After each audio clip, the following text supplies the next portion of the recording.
The following is a Joel Michalec production. On November 13th, Felix Unger was asked to remove himself from his place of residence. That request came from his wife. She asked him to leave because he wouldn't listen to the Joel Michalec Show.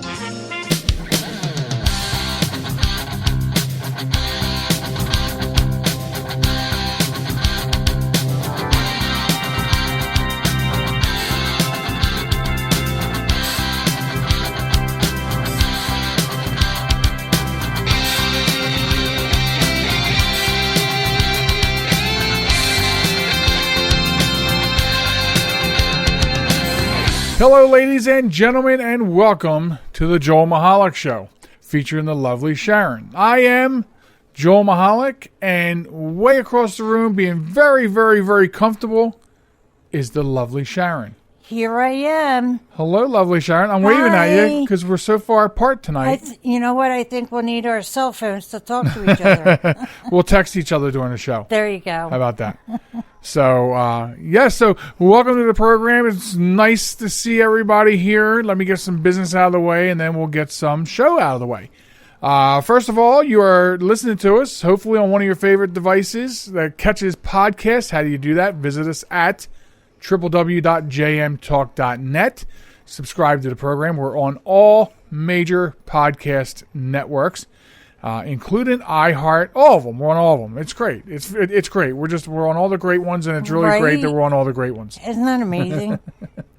I think it's amazing. That's my impression of the president. It's going to be great. It's going to be a great podcast. And it's going to be on great networks, and they're going to be very great. Lord, you're and we're going to do on great thin things. Ice there, we're buddy. going to do great things. You are dancing on thin ice. Also, catch us on social media at Facebook at JM Talk, and at Twitter at JM Talk Radio, as well as Instagram. Also, email the show at joelmichalecradio@gmail.com. So, Sharen likes it when I look at her and recite all that right from memory. It drives me crazy, actually. Well, because it drives me crazy watching you type while you're staring at me. First of all, the stare is creepy. And second of all, the fact you're making no grammatical errors typing while you're creepily looking at me. Well, that's because in school, when I was taught to type, we had covers over our hands, so we could not see while we were typing. What? Wait a minute, go back. What? Yeah, they had a cardboard, piece of cardboard taped to the desk. It actually was taped to the typewriter, because that's how we learned to type. And, shut up. I'm sorry, there was something in my throat. I was talking a lot today at work, so. For those of you who do not know what a typewriter was, a typewriter is the precursor to the computer. There's a bunch of young adult listeners out there going, what? What is a typewriter? So, I mean, I didn't do well in typing. As you know, I'm what's called a hunt and peck typist. Yeah. But I can type 110 words per minute like that. But we had the Apple Macintoshes when I took typing, and I did poorly on that. Wow. I just cannot get that rhythm of putting your fingers down. Computers were not in the schools. Computers back then, when I was in school, were massive machines. Right. And you had to be in a room where the temperature was really low. Right. And it had to be a special floor where the air could come up under the, it had like it was weird. It was like a floor and then air and then another floor. That's a great history lesson about the UNIVAC computer. Yeah. But what I was saying was whether you took it on a typewriter or I took it on the Apple Macintosh. Oh. It was still the QWERTY keyboard. The keyboard from the typewriter is the QWERTY, and it came over to the computers. I just could never get the hand rhythms. Ever. Really? Yeah. And still can't. So you don't know that the F and J, those little knobs there? What'd you call me? Now I'm F and J instead of Joel? Right. What? There's little, like, raised lines on the F and J. I never... okay. I thought, okay. that's where your forefingers go. So that's how you know. So that's not Braille? Right. Well, as we were taught in school, that's where your index fingers go. So you know that when you're typing, you're not out of sync. Is that a fact? That is a fact, actually. Okay. All right. Yes. Yeah. And in fact, I recently got a gaming keyboard. If you don't know what that is, and probably a lot of our young listeners probably know what that is. Yeah, right. It's I don't. It's a partial keyboard. It only includes so many keys, and it's the main keys that you would use when you're gaming. So, and I'm a gamer, so you have these keys. It's a partial keyboard. He is a gamer, guys. And our son-in-law Victor was describing to me where I should place all my fingers on that to get maximum. And of course, social distancing, so we play over the internet. So we're talking through the headset, and he's explaining it to me, and I'm putting all my fingers where he wanted me to put them. And then I was like, oh, hell's to the no. I'm not doing that. I mean, I was like, how do you function? I mean, I look like a raptor trying to... Okay, just a visual of what he was just doing, people. He's got claw-like hands, like a T-Rex. A raptor, a velociraptor. I was doing my impression of a velociraptor. No, T-Rex has little hands. So, but yeah, that's your visual. Tip number 53, that shows you play too much Ark.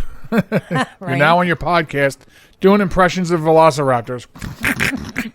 So anyway, that's another impression tonight. So I don't even know how we got there, but let's move on. Well, we got there because I had to give a history lesson on the beginnings of typing. There you go.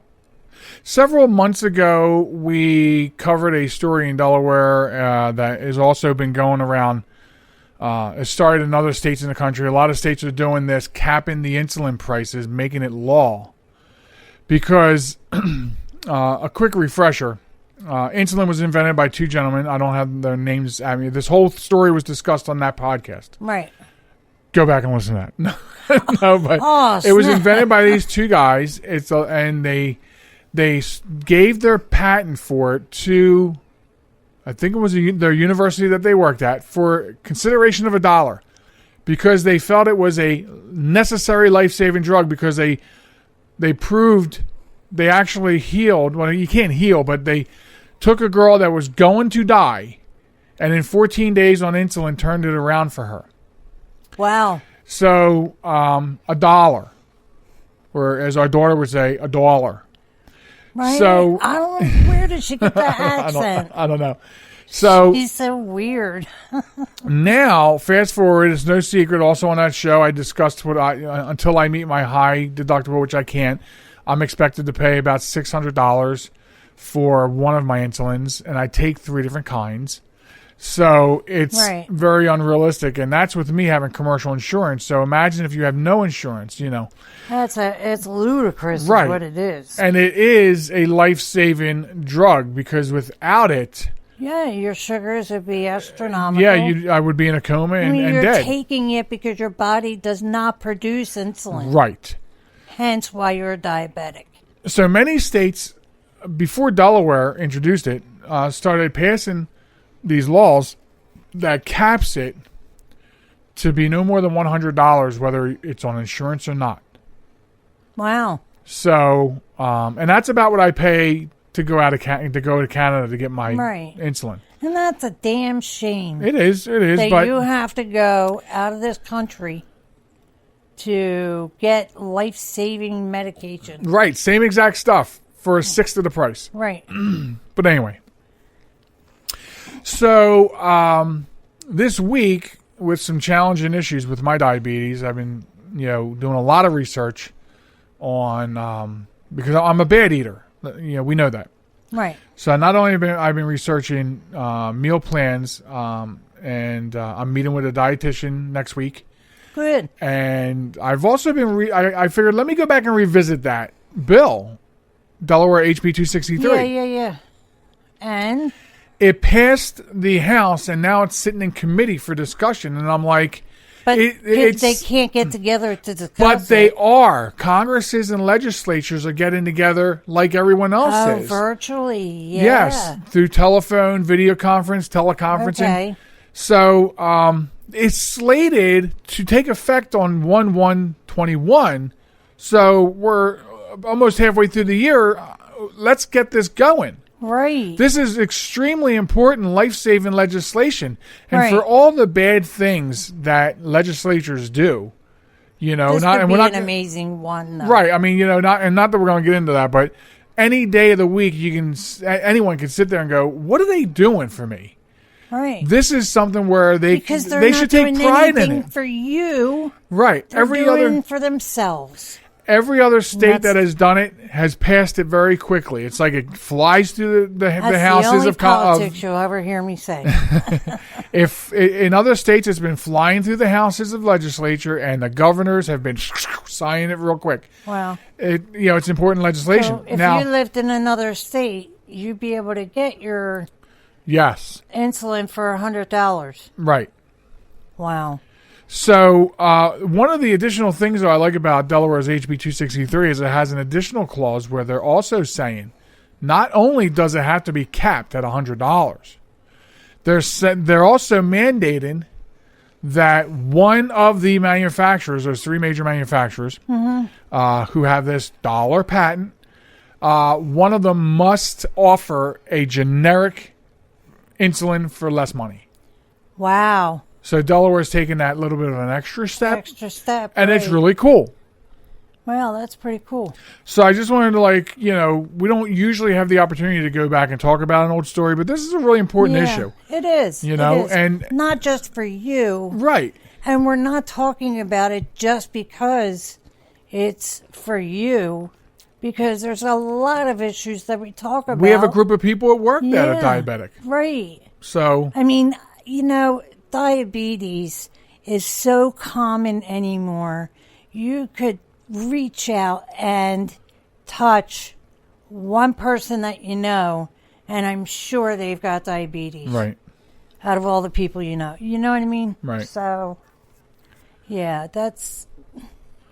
So that's hopefully, let's I know. hope and because pray like I that said, I mean the way they soon wrote the that bill they is get they this wanted to take done. effect. It must take effect with all Delaware insurance carriers 1/1/21, but it's got to get through this whatever committee it's in. It's got to get passed in the Senate, I guess, in Delaware, Right. and then get to the governor's desk. Yeah. And then Yeah. so it can be signed into law. Let's hope and pray that, these politicians will get off their lazy butts and do something good for the people that put them where they're at. Right. Yep, I agree. Yep. Otherwise, I'm going to call my friend the Joker and send him in there. Hey, Dr. Hey. Quinzel. I have Dr. a couple people Quinzel. that I can add. I have a couple people I can add to that list. That is 3 impressions I did on this show tonight. I know. All right. And he doesn't do impressions for anybody, people. Any whoozy whatty. So also I wanted to mention an interesting post by a friend of ours on Facebook this week talking about how his wife was out getting groceries at a store, and she's stage 4 cancer, and so he wrote a long post about how she was disrespected when she was trying to, I guess, comment to somebody that they should be wearing a mask. The point of the matter is that there are still a lot of people out there who don't wear masks. Now, listen, whether you feel it's political or not, whether you feel it's conspiracy theory or not, it is right now the law.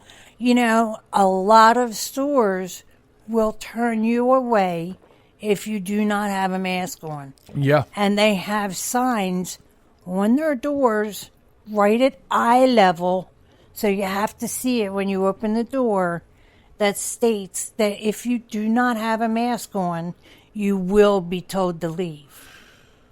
Well, the bottom line is, unless you've been living under a rock, you know this. But there are people who those people that, as you said, conspiracy theorists, whatever. Right, and the government's not going to tell me how to live. People out there know who you are. Won't wear a mask for whatever reason. And it's highly disrespectful. It is. And that was his point. His point was that, his secondary point was he feels like he might have to go out there and be the muscle for her when she is doing her running around, Right. But this isn't just some average Joe advising you're supposed to have a mask on. This is somebody who has stage 4 cancer and other underlying issues, right? And can't afford to get this disease, right? Exactly. So again, no matter what you think of it, and I'm bringing this up because this weekend of this podcast, a lot of things in the last week have opened up in our state. Yeah. This weekend, I think the 14-day quarantine, if you come into Delaware, don't hold me to this, expires. This weekend, Maryland lifts the stay-at-home order Friday 5 p.m. Right. So there's a lot of, like, they started opening like really slow on last Friday, and now it just seems like it's just like a slingshot, right? They were slow, and now it's just like, let's open the floodgates, right, and see what happens. And Dr. Fauci has testified to Congress that he disagrees with this maneuver. Right. However, I believe the reason that they're doing it is because they feel pressured by the protesters, pressured by the other, the other states that are opening, and so I believe that that's why they're doing what they're doing. Right. And I can't speak for Pennsylvania. Pennsylvania is a mess. When really? I haven't really paid attention. Politically, though, if you were to follow the news and a lot of the comments on news stories and such, as you read a news story, they've got some social political issues up there. Like, for instance, I think the Secretary of Health, it just came out that as soon as it came out that nursing homes were an issue, like she apparently fluffed her power to get her mother or father, I think it was mother, out of the nursing home. Yes, and so things like that, and so, but anyway, before we go to break, I just want to say it is the law. It's mandated that we do this, and no matter how you feel about it, you have to remember, we said this before, it's not about you. It's about the fact that if you have something, you could infect somebody else. Just passing them in the store, because they say keep your social distancing 6 feet between you and the person next to you. But if you're passing somebody in the aisle, then there is definitely not 6 feet. Right. Between you and the person that you're Exactly. passing. So be considerate. Yeah. All absolutely. Right. So we're going to take a quick break. Be back probably around 90 seconds to a minute and 23 seconds, something like that. So don't go anywhere. We'll be back with more of the Joel Michalec Show featuring the lovely Sharen. This is New York's Super Oldie Station, 920 WON, The Apple, Brooklyn, New York. So I use my computer every day. I'm not even sure how I get along without it. But I wasn't prepared for a virus. A Trojan, they called it. One night I'm cruising along, and the next night I can't do anything.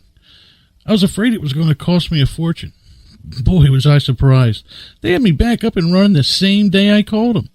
I really like PC Tech Rescue, and you know what? My wallet likes them too. Are you troubled by computer problems? PC Tech Rescue should be your very next call. Whether the problem is viruses, hardware, software, or any other issue, they can diagnose your problem and have you back up and running fast.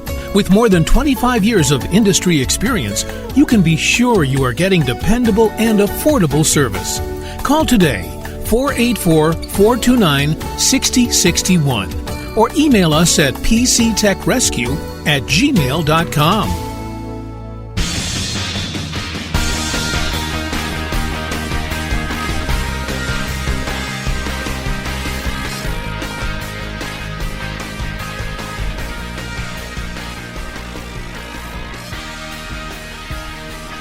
Welcome back to the program, ladies and gentlemen. It is the Joel Michalec Show featuring the lovely Sharen, and we are so glad that you're here. Are we glad that they're here? We're very glad. Welcome back. We're very glad they're here. Thank you for listening to the program. So, I saw a tweet this week. Okay. I saw a tweet this week. Tweet, tweet. I see a lot of tweets all week. That's my impression of somebody drinking coffee. Wow. That's 4 impressions. So, anyway, it was from Kathleen Zellner. I know. I see your wheels spinning. Why do you know that name? Yeah. Why? Stephen Avery case. Oh, yeah. So, folks. Okay, what was her tweet? I'm excited now. Okay. Well, first, let me introduce this to the audience that may not know about this. Right. So, there's a Netflix series, 2 seasons long, called Making a Murderer. And, of course, second season is called Making a Murderer 2. Right. And to give you a quick synopsis, Making a Murderer tells the story of Stephen Avery, a man from Manitowoc County, Wisconsin. And he served 18 years in prison for the wrongful conviction of sexual assault and attempted murder of Penny Bernstein. He was later charged in 2005 and convicted in 2007 for the murder of Teresa Halbach. Now, so they found out later while he served 18 years and was released because they found out that it was not him. Right. Excuse me now.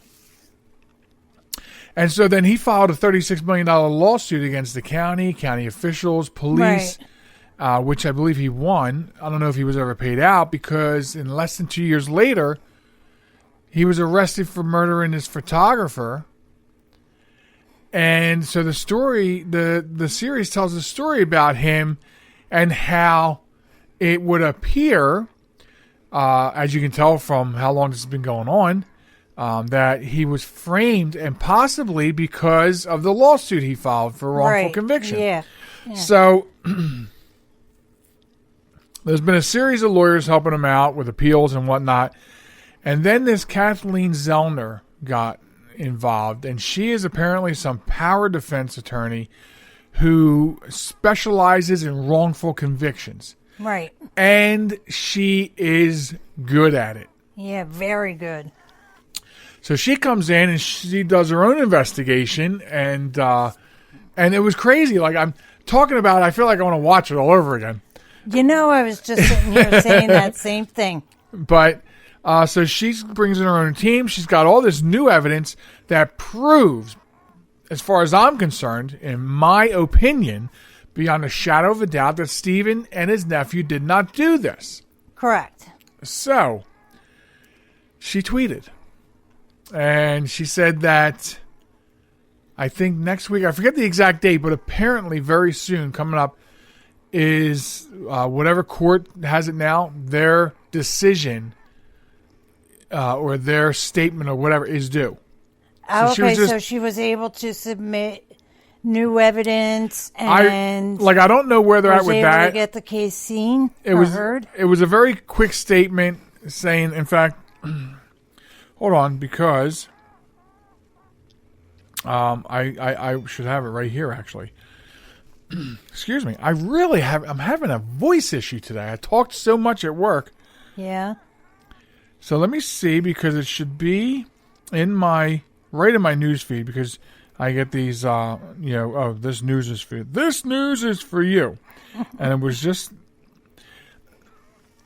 Okay, she says 16 days until the state brief is due, expecting to hear the sound of another deadline as it goes whooshing by. So, the thing is, a lot of this has been like stalling. Right. You know, because here's the thing. If you're...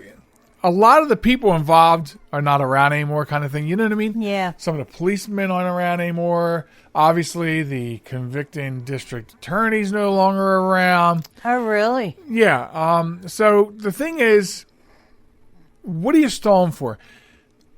I think they know that she's got them by the balls. Yeah. And I would hope. because here's the thing. If you think your case is solid, Right. beyond the shadow of a doubt, why don't you just get back in the courtroom with Kathleen Zellner? Because they know that they don't have a case. I agree.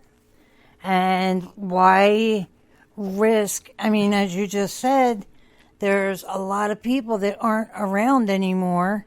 So it's not going to be Yeah, who you protecting? now? fairly heard on the state side. You know, so that's why they're hemming and hawing and not giving them the answers that they want. Yeah. So this thing is on Netflix, and you should really watch it if you never heard of it. It's amazing. It really is. It's amazing to look at the evidence that they presented You against know, as him. soon And I as mean, the show's over, I'm putting it on. it's amazing to see the evidence that they built up against him, and how later on How Kathleen. ludicrous it was. Yeah. I mean, blatant. Yeah, because like It really was like you look at it and you blatant. go, really? And then Kathleen comes in, and then she starts discussing other angles that you didn't even think about while you were Yeah, watching it, and you right. go, oh my God. You'll be like our grandson. Oh my God. That's his new thing. Oh my goodness. Oh, no. I have a story for you. So if you haven't heard about this, you should go watch it. And you can follow Kathleen Zellner on Twitter.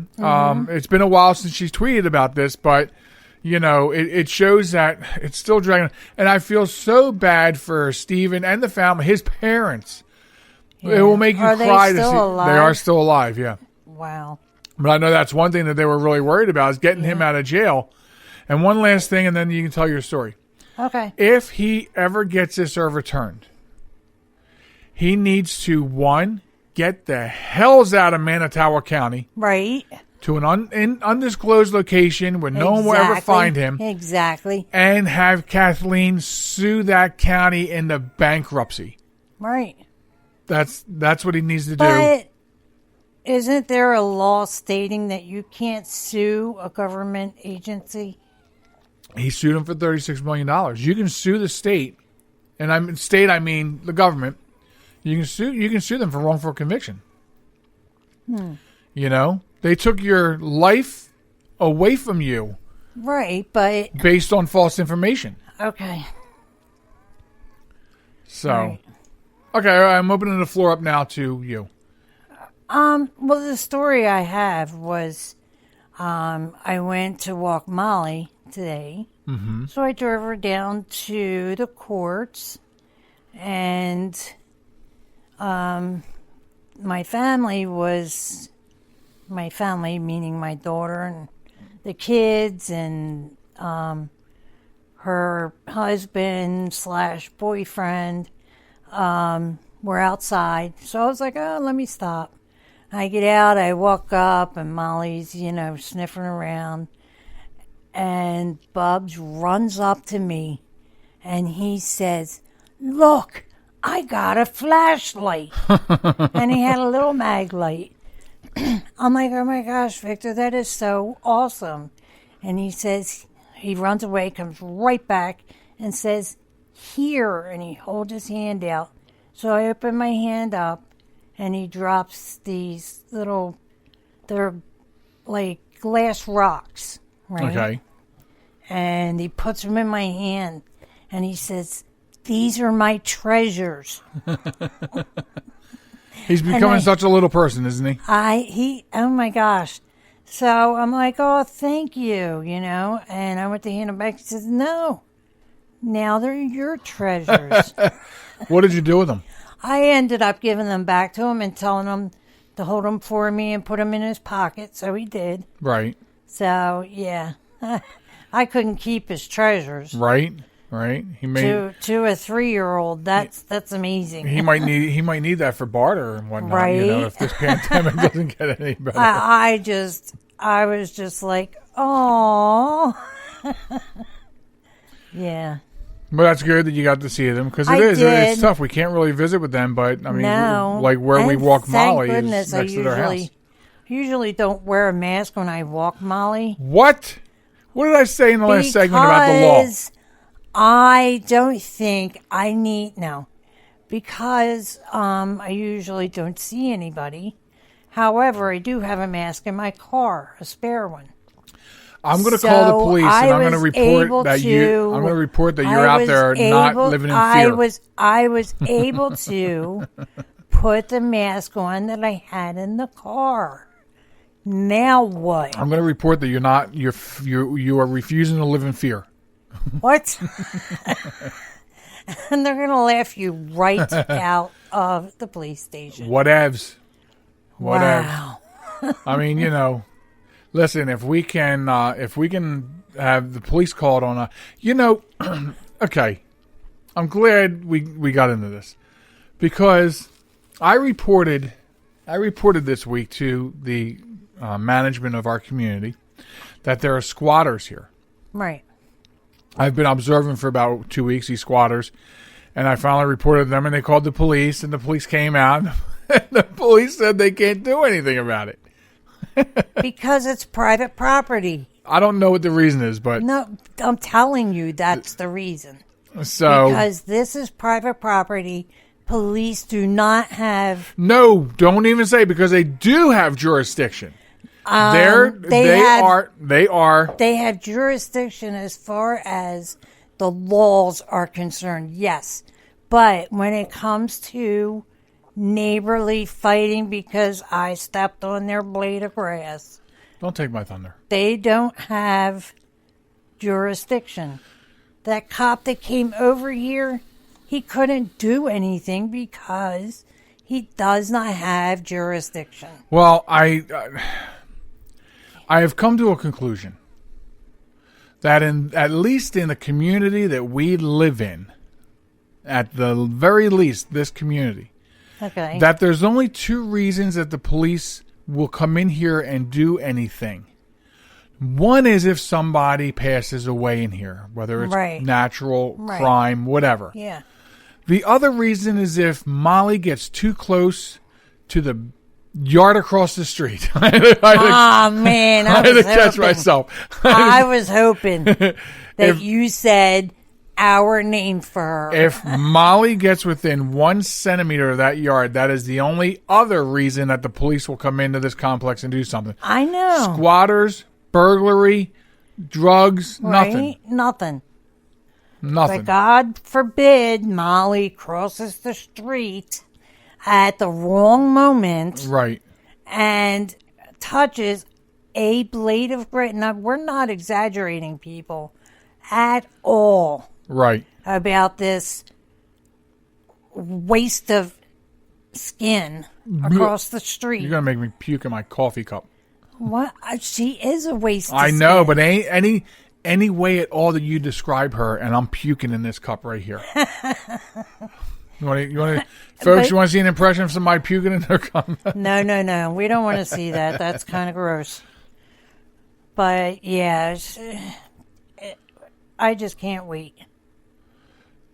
I can't wait till we till we displace elsewhere. Yeah, until we displace her. Displace ourselves. And that's what I was going to say. No, I don't mean displace her. I meant us. And I'm telling you, one way or the other, peaceful or non-peaceful, I'm doing something on my way out of here. Oh, my God. Like you drive the moving van and I'll moon her or something. And she has cameras out and sits in front of the computer and watches all the cameras. I'm telling you, this is what she does. And she must not sleep because the one morning at like 3:30 when someone was trying to burglarize all the cars around here, she knew and called the police. Right. Because they were on her camera. Right. That boggles my mind. But she only called the police shivers me because timbers. It was her car. What? She only called the police because it was her car. Right. If it was anybody else's property, well, it wasn't the car. It wasn't the car. It was the fact that they almost touched her lawn. I know. Their foot almost came out of the driveway and touched the lawn. Oh, my goodness. And we're not exaggerating at all about this person. No, in fact, my goodness. In fact, I like to write.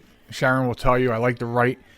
I've yet to complete even a short story, but I do have a story in my mind that I could start putting on electronic pen and paper, if you will. Mm-hmm. That is like a murder, horror, mystery thriller that involves her. All in one. Dun, dun, dun. I know.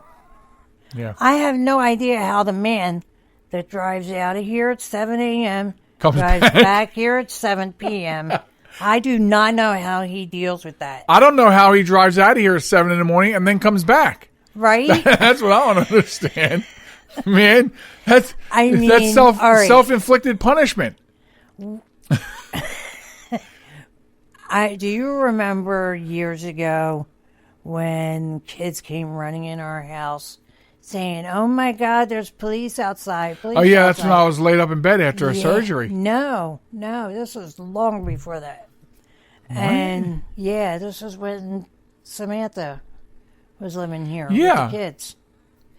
Anyway, the kids come running in, police outside. We open the front door, and there's a SWAT team at this person's house. Yes. With guns pointed at each of the windows and at the door.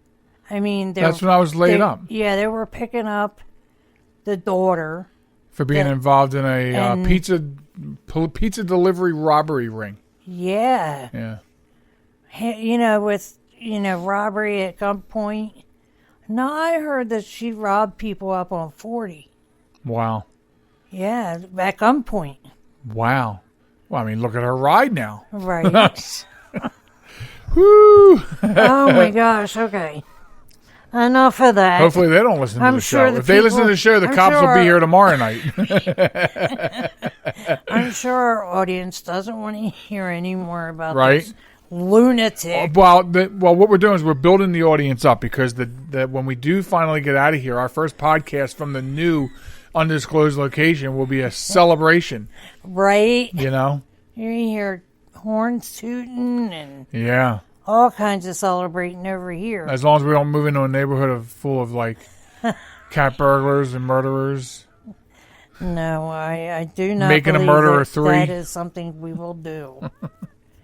We're a little more picky than that. Yeah.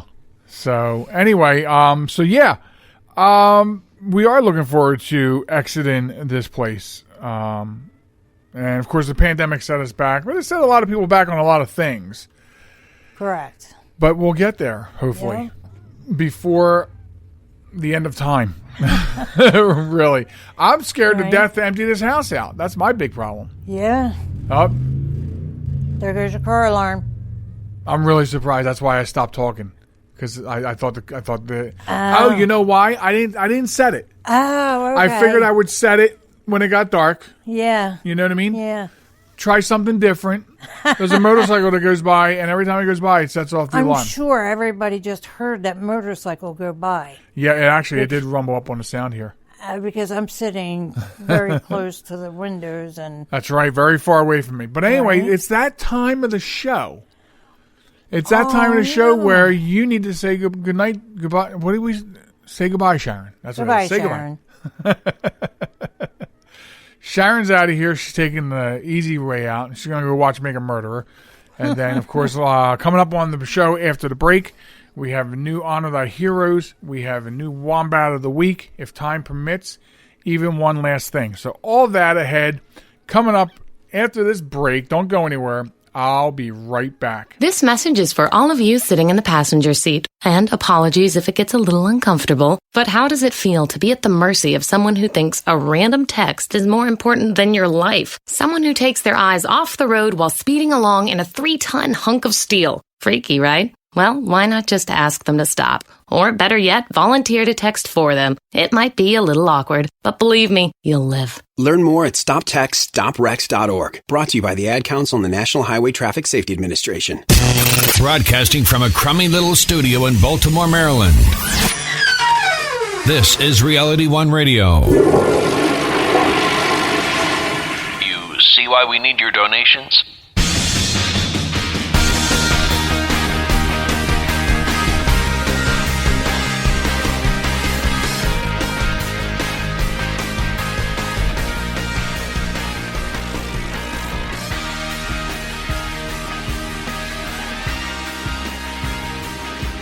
Welcome back to the Joel Michalec Show featuring the lovely Sharen. Thanks for sticking with us and hanging out. Sharen has taken off already, as she does, and that leaves you and I here for the third stretch of the show, where we are going to talk about a new Wombat of the Week. We're going to honor a new hero or heroes. It depends on how that goes. And if time permits, one last thing where I want to talk to you a little bit, a couple seconds or minutes, if we're allowed, about XM radio. So that's the lineup for the next, or for the final segment, for the next few minutes, for the next 17-ish minutes. That's what we'll be doing. So if you have not listened to the podcast prior to this one, first of all, welcome aboard. Welcome aboard. We hope you like it. If you do, we hope you share it. And if you don't like it, we hope you let us know why. But we do this thing each week called the Wombat of the Week, and it is our tribute to crowning somebody who does stupid stuff and gets into the news. So stupid people doing stupid stuff and it winding up in the news. Now, you can get involved in this segment and help us out a little bit, would you? You can send us your link to a news story of stupid people doing stupid things to the show at joelmichalecradio@gmail.com.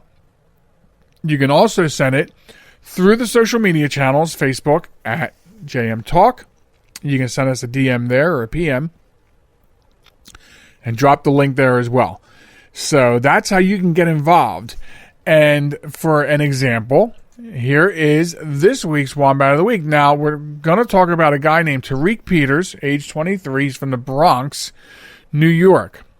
Now, he last Monday went to Hawaii. I guess, he's adventurous and, I guess he was going for vacation. But there's a mandatory 14-day quarantine rule in order in Hawaii, as there are in other states.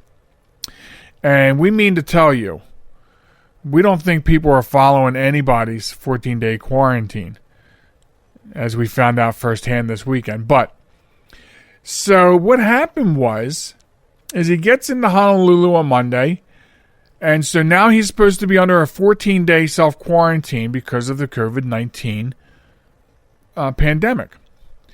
So allegedly, he left his hotel room for the day, or the day he arrived, and he traveled many places using public transportation. Okay? Authorities became aware of his social media posts from citizens who saw posts of him on the beach with a surfboard, sunbathing, and walking around Waikiki that night. So, he ends up getting arrested. Okay? First of all, he didn't follow the 14-day quarantine that's in place. Okay? And then he posted everything he was doing on social media. Instagram. And he was turned in.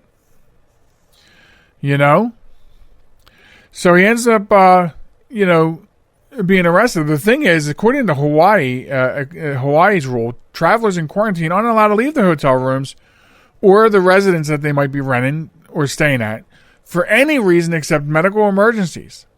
Hotel guests don't receive housekeeping services, and they must arrange for food to be delivered to them. Okay, so he was arrested, booked, bail set at $4,000, and he could not be reached for comment for this story, obviously, because that's got to be embarrassing, right? You knucklehead. I think some people take with a grain of salt the fact that the authorities may or may not get in trouble if I don't do this. So what if I don't do a 14-day quarantine? Well, Tariq Peters finds out what happens when you don't do a 14-day quarantine. So, it goes back to what we've been talking about. This isn't about you. It's not about Tariq. It's not about any just one of us. It's about what could happen as a result of. All right, so what if Tariq Peters is asymptomatic? He could have it, not have any symptoms, never been tested because he has no symptoms, but pass it on to other people that it could affect and affect very badly. And this is the problem with people who do not follow the rules. Like we talked about earlier in the program, people are starting to get up. There are people that are upset because of the rules, and we get it. There are people upset because people aren't following those rules. No matter how you look at it, whether you think your rights are being squashed or not, this is what is going on. This is the rule right now, and you have to follow them. But Tariq Peters, 23, goes to Hawaii, and I get it. You're in Hawaii. You don't want to be cooped up in a hotel. But the thing is, like, a lot of people who use their common sense have canceled, if plans weren't already canceled for them, have canceled plans, because you got to think to yourself, okay, I'm going to go here, I'm going to go there. There's a 14-day quarantine. Well, it's a 7-day vacation. This isn't going to work out for me. Maybe I should change it to a date that exceeds beyond the pandemic. That could be helpful. But he didn't.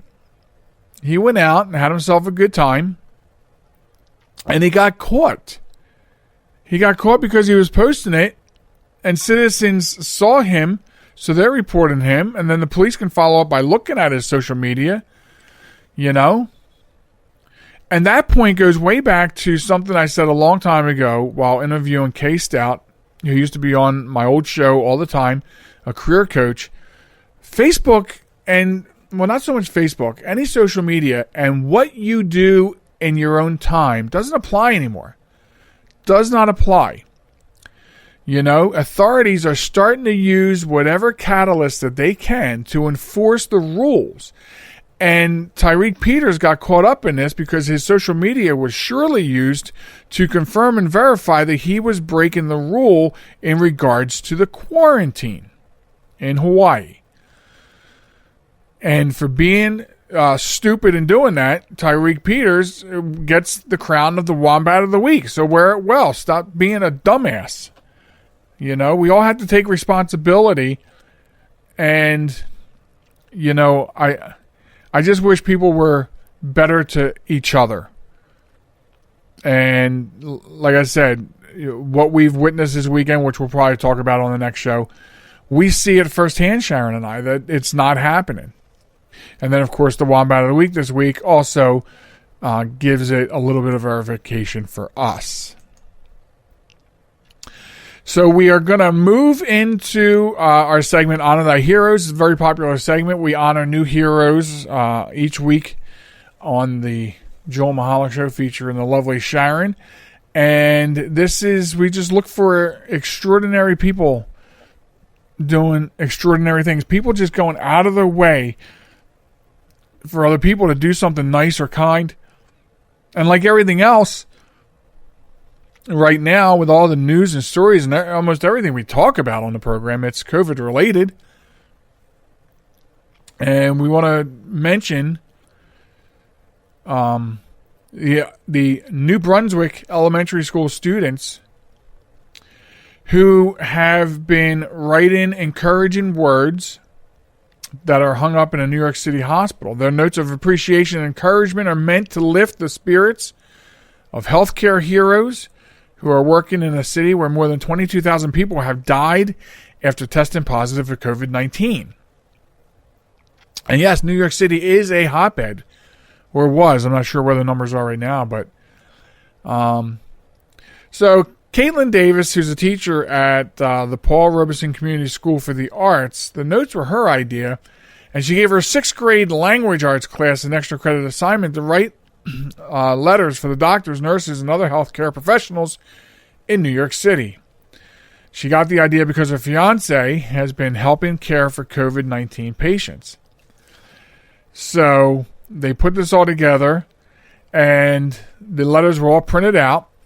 Some of them even had some emojis and some pictures, and they were all given to the hospital to be posted on the bulletin board. And that way the frontline workers, who are very much heroes right now dealing with this, got some words of encouragement, some letters of encouragement from students. And that kind of, probably made them feel really good. According to Davis, everyone at the hospital loved them. It was cute to hear from the kids in the 6th grades. She says the 6th grade is a good age because they're old enough to understand what's really going on, but they're still young and innocent, which is true. That is a good age for that. So kudos to all the students, about 25 or so students, who wrote the letters and sent them into the hospitals so they can be hung up for the heroes to see. You guys are all sharing the Honor Thy Heroes marker for this week. That's going to move us into one last thing, which is just my time to talk about anything. As we close up the show, anything I want to talk about, I can. It's basically my time. And this week I want to talk to you about XM Radio, Sirius XM Radio. And I like a bit of a gripe with them, if you will. If you'll permit me, I have a bit of a gripe with them. I used to subscribe, and the lovely Sharen does subscribe. She has it in her vehicle. And, the music channels are great. I used to subscribe, and I stopped subscribing because, it was always peddled to us as commercial-free radio. And so I like listening to talk, obviously, because I'm doing a talk show. And that's where I got the idea. That's where I got the idea of starting to podcast and do live talk internet radio, is because I love talk radio.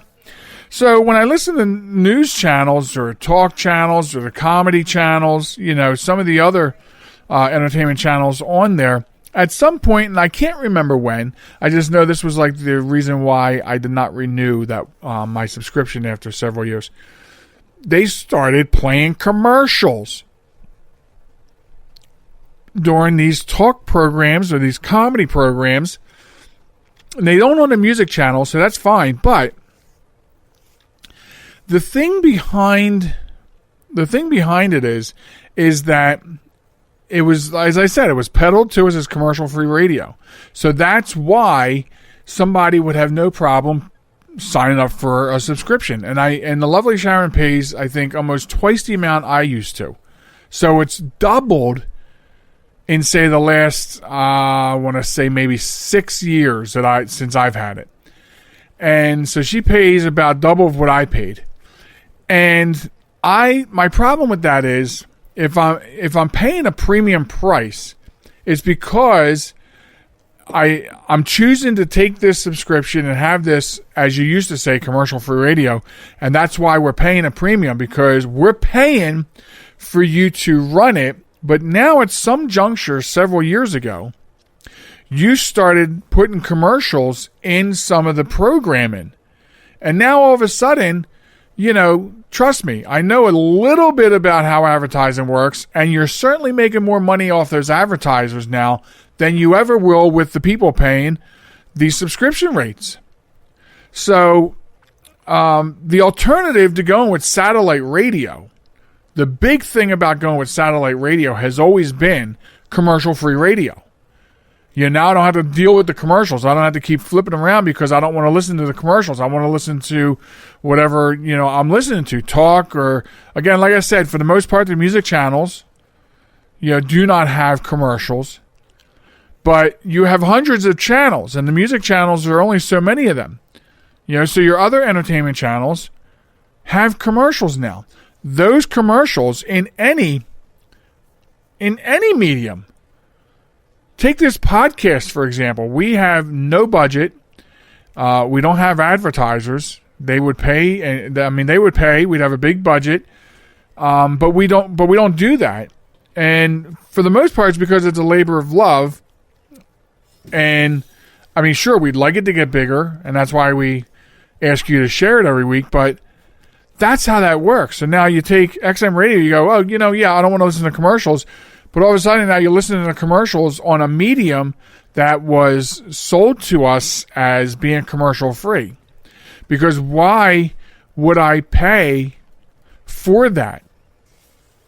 And I took a different route. I'll tell you what I did. Actually, I asked the lovely Sharen for an updated radio for my truck, which comes with the Bluetooth, because I really like the advantage of having a hands-free Bluetooth phone call-in in the entire sound system of the truck, and not just like a clip-on speaker or something.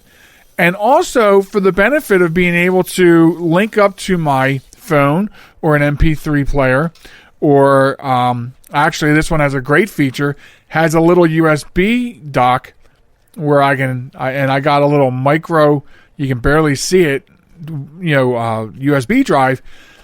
I can load somewhere around 160,000 songs on this little tiny disc, pop it in there, and now I have commercial-free radio in my truck because I have a hell of an extensive music collection in MP3, so I don't need to go clamoring back. I do miss the 80s on 8. I can have the 80s on USB. You know what I mean? And I do. I have 80s. I have an 80s channel on my USB. I have a 70s channel. I have a holiday channel. I have a Moody Blues channel, all on this disc.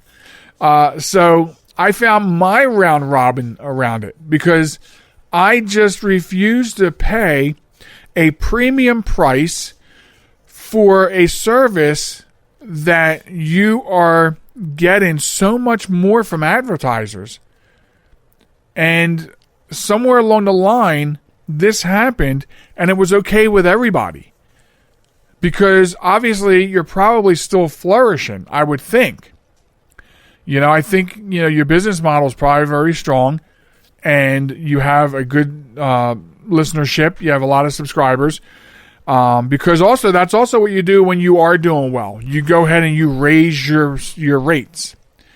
When you're doing well, you raise your rates. When you're not doing well, you bring them down. You have all these ridiculous specials. So obviously, your model's working. You're doing very well.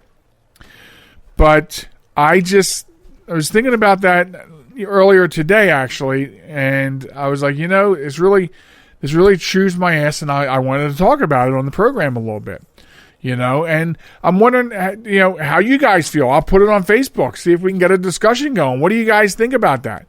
And I mean, if you listen to Sirius XM radio and it's only for the benefit of the music, you probably don't even know it. And I wonder sometimes if that's part of their business model. Sort of like a scammer counting on a certain percentage of the people that might click that UPS fake email. Maybe they're counting on a certain percentage of people not realizing that there's other channels besides music that do have commercials. And back in the day, when you were paying for XM radio, you were paying for commercial-free radio. And that is not the entire fact any longer. That brings us right up to the end of the podcast for this week. We want to thank everybody for listening to the program. We are sure glad to have you along each week. And we want to we want you to remember, so I'm going to remind you so you remember that we are located at www.jmtalk.net on the web, where you can subscribe to the program, listen right there on the web page, and some other good things. Plus, contact us through there. We're on social media. We're at Facebook at JM Talk and Instagram and Twitter at JM Talk Radio. So please, everybody, be good to one another. That's the only way we're going to get through tough times. And we'll be sure and catch you again next week on the program. Goodbye, everybody.